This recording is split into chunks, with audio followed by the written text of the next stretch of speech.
Welcome everyone. Today we will solve another chapter of Oxford Current English Translation book और आज का chapter है हमारा एक्सरसाइज नंबर 17। ये भी चैप्टर एक मिक्स चैप्टर ही लग रहा है क्योंकि इसमें भी बहुत सारे सेंटेंसेस मिक्स टाइप से ही हैं। तो ठीक है, सॉल्व करते हैं हम लोग। ओके, तो पहला क्वेश्चन है मैं दयालु हूँ, तो आई एम काइंड। ये अब जो चैप्टर्स है ये इंग्लिश का, ये एक तरह से ऐसा समझ लीजिए कि हम लोग जो डेली यूज में बात करते हैं वो वाले अब सेंटेंसेस आना शुरू हो गए हैं। तो आप लोग अगर अब इस सेंटेंसेस को बनाना स्टार्ट कर दिए हैं तो आप लोग अपने डेली कन्वर्सेशन में भी इंग्लिश ट्रांसलेट करके बात कर सकते हैं और आपका इससे इंग्लिश जो है लैंग्वेज पे पकड़ और स्ट्रॉन्ग होगा। आप फ्लुएंट इंग्लिश स्पीक भी कर सकते हैं। ट्रांसलेशन बनाने का मेन मकसद ये है कि जो बेसिक सेंटेंस जो हमारे माइंड में होता है, पहले हम लोग हिंदी में सोचते हैं, उसको हम लोग फ्रेम करते थे इंग्लिश में, तो वो ईजिली फ्रेम हो जाए, उसमें हम लोग को प्रॉब्लम ना हो। इसीलिए ट्रांसलेशन का प्रैक्टिस किया जाता है, आपको पता ही होगा, इसीलिए आप लोग पढ़ रहे हैं ट्रांसलेशन। ओके, फिर भी जो भी है, इस चैप्टर को आप लोग कोशिश कीजिएगा अपने से बनाने का, बाद में सॉल्यूशन देखने का। और ये चैप्टर बहुत ही ज़्यादा आप लोगों के लिए हेल्पफुल होगा डेली लाइफ में। ओके, ज़्यादा बात नहीं करते हुए बनाते हैं। तो सबसे पहला क्वेश्चन है मैं दयालु हूँ, तो आई एम काइंड। मैं दयालु था तो आई वॉज काइंड। क्या तुम दयालु नहीं हो है यानी आर लगेगा, तो आर यू नॉट काइंड। मेरा स्कूल अच्छा है, माई स्कूल इज़ गुड। मेरे मित्रगण अच्छे हैं, मित्रगण यानी बहुत सारे दोस्त, तो माई फ्रेंड्स आर गुड। वे दयालु थे तो दे आर काइंड। विद्यार्थी दयालु होते हैं, तो स्टूडेंट, देखो ये एक होता होती वाला सेंटेंस हम लोग देखे थे, ठीक है, तो इसमें भी सिंपल से इज आर एम ही लगेगा, तो student are kind, students are kind. मैं थका हूँ, तो आई एम टायर्ड। वो भी थके थे, आप भी थके थे, तो भी है, भी का यहाँ पे लगता है ऑल्सो, ठीक है। सेंटेंस नॉर्मल ही रहेगा, बस भी का यूज हम लोग करेंगे सेंटेंस में। तो कैसे करेंगे तो देखते हैं। तो आप भी थके तो यू आर टायर्ड, तो भी के लिए हम लोग क्या करेंगे ऑल्सो, तो you are also tired. Okay, हम लोग तैयार नहीं हैं, हम लोग तैयार, इसलिए हम लोग तैयार नहीं हैं, इसलिए का होता है सो, तो so we are not ready. आप लोगों को अब ना बेसिक जो वर्ड्स है उस पर भी कमांड करना होगा, और बेसिक वर्ड्स ही सेंटेंस को ब्यूटीफुल बनाते हैं, जैसे भी हुआ, इसलिए हुआ। तो जैसे जैसे आप चैप्टर्स बढ़ते जाएंगे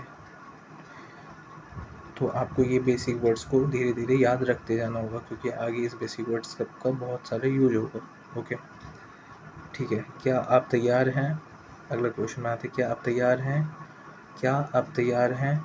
तो आपका होता है यू, हैं का होता है आर, तो आर यू रेडी।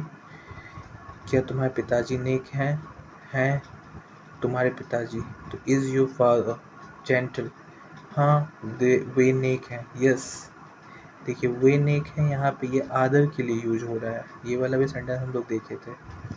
जब हम आदर का यूज होगा तो वहाँ पर उस सेंटेंस में वे तो जरूर लिखेंगे, लेकिन जब उसको इंग्लिश में बनाएंगे तो उसमें हम क्या लिखेंगे, he is gentle, yes he is gentle. ये क्वेश्चन हम लोग पीछे देख चुके हैं एक्सरसाइज में, ठीक है। क्या तुम घमंडी हो, तो हो और तुम घमंडी, तो आर यू प्राउड।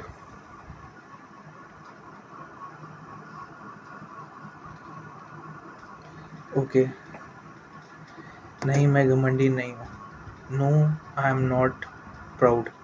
क्या वे लोग उदास हैं, वे लोग का क्या होता है दे हैं, तो यहाँ पे आर दे सैड।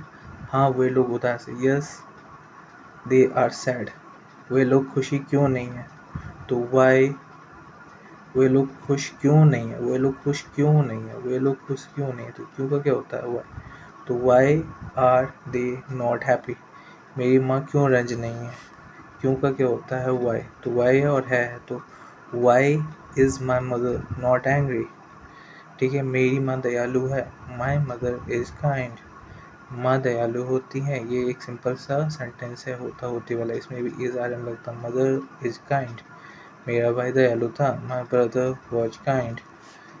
वो कैसे दयालु था, तो हाउ वॉज ही काइंड। तुम क्यों तैयार नहीं थे, तो तुम तैयार नहीं थे, तो वेयर यू नॉट रेडी। नहीं मैं तैयार था, नो आई वॉज रेडी। आप कैसे तैयार थे, तो how was you ready, how were you ready. You के साथ तो वेयर लगता है ना।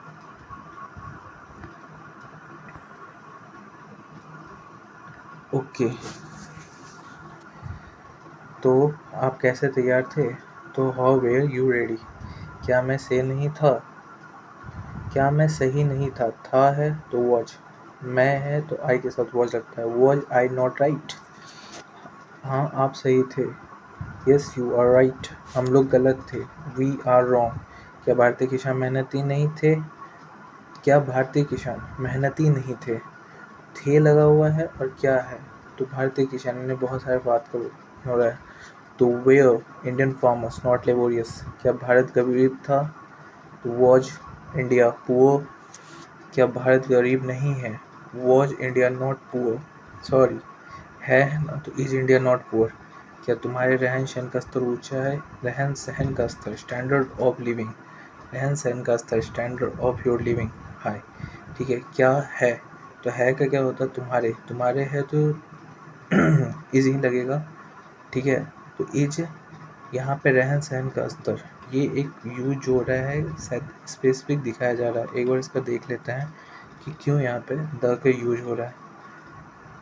यहाँ पे लिखा हुआ है कि use the before now defined by a specific following phrases the standard, वही बोले ना, स्पेसिफिक किसी चीज़ के बारे में पूछा जा रहा है इसलिए द का यूज हुआ है। तो तुम्हारे रहन सहन के जो है स्पेसिफिकली उसके बारे में बात किया जा रहा है। तो ठीक है, is the standard of your living, तुम्हारे स्टैंडर्ड ऑफ योर लिविंग हाई। ये एक सेंटेंस अच्छा सेंटेंस था, आप लोग इस सेंटेंस को 2-3 बार देखिएगा, आपको समझ में आ जाएगा कैसे ये बना। ओके, क्या रोगी लाचार होते हैं, इज रोगी यानी स्पेसिफिक बोला जा रहा है, इज द पेशेंट हेल्पलेस। क्या प्रत्येक व्यक्ति महान नहीं होता यानी जो है होता है, सब में इज आर एम लगता है। ठीक है, is every person not great. ठीक है, क्या प्रत्येक फूल आकर्षक नहीं होता, is every flower not attractive. क्या आपके मित्रगण नेता हैं, क्या आपके मित्रगण नेता हैं, आपके मित्रगण यानी गण हो गया यानी बहुत सारे, प्लूरल में आ गया मित्रगण। तो आर योर फ्रेंड्स लीडर्स, नहीं वे लोग नेता नहीं है, no they are not leaders.